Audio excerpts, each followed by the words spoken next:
आप सभी भाई बहनों का आध्यात्मिक ज्ञानात्मक चैनल की संध्या बेला ज्ञान कक्षा में एक बार फिर स्वागत है। आज की चर्चा का विषय है अधिक खाना सोना हानिकारक। देखिए, शब्द कितने ही साधारण से हैं, लेकिन ये बात मनुष्य को मरते दम तक समझ नहीं आती। और समझ नहीं आती तो इसका अभिप्राय क्या है कि उसके जीवन में ये जो खाना और सोना, यानी कि ये सभी भोग विषयों की जो एक स्थितियां हैं, जिनका संबंध स्थूल शरीर से ही है। क्योंकि स्थूल शरीर के कारण ही आपका हमारा सूक्ष्म शरीर और कारण शरीर अपनी एक स्थिति बनाता है। देखिए, जन्म मरण की स्थितियां तो स्थूल शरीर के साथ संबंध रखती है, और ये 84 लाख प्रकार की जोनियों में स्थूल शरीर का महत्व केवल मनुष्य जोनि में है। क्योंकि ये कर्म जोनि है, साधना जोनि का एक अवसर है। और साधना भी आप और हम तब तक ही करने की स्थिति में होते हैं जब तक स्थूल शरीर एक जीवित अवस्था में होता है। यानी कि साधना सूक्ष्म शरीर और कारण शरीर के स्तर पर आपकी हमारी मानी जाती है, जबकि ये भोग विषय जितने भी हैं, ये सब स्थूल शरीर की स्थितियां हैं। देखिए, आपका हमारा स्थूल शरीर पृथ्वी जल अग्नि वायु आकाश का बना है। इनके पीछे का कारण भी देखिए सूक्ष्म भूत है। गंध रस रूप स्पर्श शब्द, इनको भोग विषय भी कहा गया है, सूक्ष्म भूत भी और तन्मात्रा भी कहा जाता है। क्योंकि शब्द लिखा है अधिक, और उसको हमने बहुत बड़े आकार में इसीलिए दर्शाया है कि ये एक अमर्यादित स्थितियां हैं। देखिए, आजकल तो 24/7 की स्थितियां विषय भोगों के प्रति आपके हमारे मन में बैठ चुकी हैं, जिसकी फसर आपके हमारी भाग दौड़। देखिए, जब हम अधिक भाग दौड़ करते हैं, देखिए आपके हमारे जीवन की आवश्यकता है, इस बात से तो शास्त्र भी इनकार नहीं करते। देखिए, आवश्यकताओं की पूर्ति के लिए भी आपको हमें धर्मानुसार पुरुषार्थ करना होता है। देखिए, धर्म अर्थ काम मोक्ष, ये 4 पुरुषार्थ हैं। यानी कि धर्म प्रथम स्थान पे होता है। धर्म का अभिप्राय एक कर्तव्य पालन से है, एक मर्यादित स्थितियों से है। इन सभी स्थितियों को जब तक मनुष्य ज्ञान पूर्वक नहीं समझता, तो मनुष्य का अपना मिला हुआ जीवन यूं ही व्यर्थ चले जाता है। मनुष्य देखा देखी संसारी विषय भोगों को ही इकट्ठा करता रहता है। इसलिए तो हमने अधिक शब्द को दिखाया। देखिए, खाने पीने की स्थितियां आपका हमारा स्थूल शरीर के स्तर पर, शरीर पर, स्थूल शरीर के स्तर पर विभिन्न प्रकार के रोगों को उत्पन्न करती है। यानी कि शरीर रोगग्रस्त होता जाता है, और मानसिक स्तर पर विभिन्न प्रकार के विकार उत्पन्न होते हैं, काम क्रोध लोभ मोह अहंकार। ये सभी स्थितियां, देखिए, खाना में केवल एक भोजन ही नहीं आता, ये 5 भोग विषय सभी खाने में ही आ जाते हैं। और सोना में भी ये सभी स्थितियां आ जाती हैं। चाहे देखिए, सोना का मतलब सोने से लो, सोने का अभिप्राय गोल्ड से लो, चाहे नींद से लो, चाहे विभिन्न प्रकार की प्रॉपर्टियों से लो, जो भी आप और हम देखिए इन सभी स्थितियों में संलग्न रहते हैं। यानी कि संग्रहित पदार्थों का इन सभी सोना के अंतर्गत आप गिन सकते हो। देखिए, जब हम अधिक इनको इकट्ठा करते हैं, तो अधिक इकट्ठा करते करते आपके हमारे जीवन में कानून का भी उल्लंघन होने लगता है। शास्त्र विरुद्ध भी आपकी हमारी स्थितियां सहज ही बनने लगती हैं। भले ही आरंभिक स्तर पर इन सभी स्थितियों पर एक साधारण मनुष्य कोई विशेष गौर नहीं करता, क्योंकि आरंभिक स्तर पे तो देखिए आप और हम लोभ के लिए कार्य नहीं करते, लाभ के लिए कार्य करते हैं। ये लाभ के लिए कार्य करना स्थूल शरीर की एक आवश्यकता है। लेकिन मन बुद्धि के स्तर पर जब लोभ आने लगता है, ये लोभ की स्थिति देखिए एक राजसी स्थिति है, लाभ की एक सात्विक स्थिति मानी जाती है। और लोभ जब मन बुद्धि के स्तर पर निरंतर बना रहता है, तो जी आपको हमें भगाता रहता है। 2 के 4 बनाओ, 4 के फिर 40, 4,000, 4 लाख, करोड़, अरब, खरब। फिर मनुष्य की वो जो स्थितियां हैं, वो संग्रह की रुकती नहीं है। ये देखिए, संग्रह वृत्ति जब अमर्यादित होती है, तभी तो ये घोटालेबाजी की स्थितियां होती है।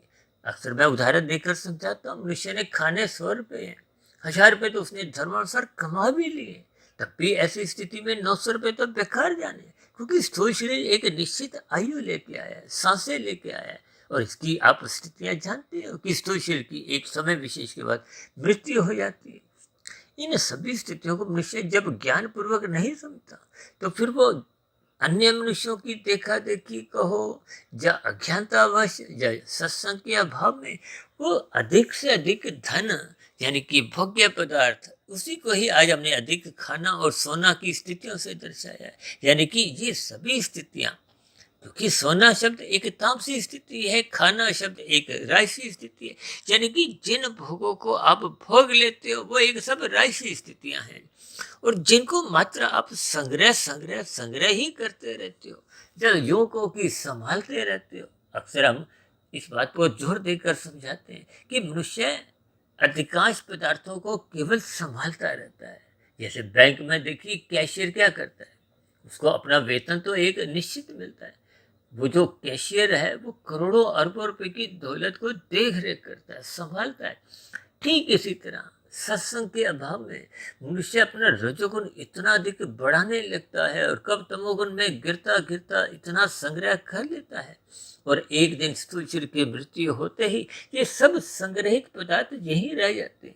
देखिए भौतिक उपलब्धियां, देखिए सुख सुविधा स्वाद सम्मान सत्ता, ये सब भौतिक उपलब्धियां जितनी भी हैं, पदार्थों के अलावा भी देखिए मान प्रसिद्धता हो, चाहे जितने भी, चाहे कोई प्रधानमंत्री हो, राष्ट्रपति हो, बड़े से बड़ा उद्योगपति हो, फिल्मी जगत का सुपरस्टार रहा हो, खेल जगत का नामी गिनामी खिलाड़ी हो, ये सभी स्थितियां मरने के साथ ही समाप्त समझी जाती है। इसलिए हमने देखिए इन सभी स्थितियों के नीचे एक शब्द क्या लिखा है, हानिकारक। हानि का अभिप्राय तो आप और हम समझते हैं, घाटे की स्थिति है, और हानि तो किसी को पसंद नहीं है। हानि की स्थिति आपको हमें दुख देती है, और साथ में हमने देखिए सफेद रंग में एक कारक शब्द लिखा है, ताकि इन स्थितियों का कारण आप और हम समझें। ये आपका हमारा रजोगुण और तमोगुण की स्थिति है, जो आपके हमारे जीवन की हानि करवाती है। आपका हमारा मनुष्य जीवन जो आपको हमें एक अवसर रूप में मिला है साधना करने के लिए। देखिए स्थूल शरीर की अवस्थाओं के लिए तो शास्त्र कभी भी निंदा नहीं करते, लेकिन बार बार कहते हैं रजोगुण की उपेक्षा करो। उपेक्षा इसलिए कहा जाता है कि इन राशि स्थितियों में कब मनुष्य भोगते भोगते बहने लगता है, बहते बहते कब डूबने लगता है, मनुष्य को इसका बोध नहीं होता।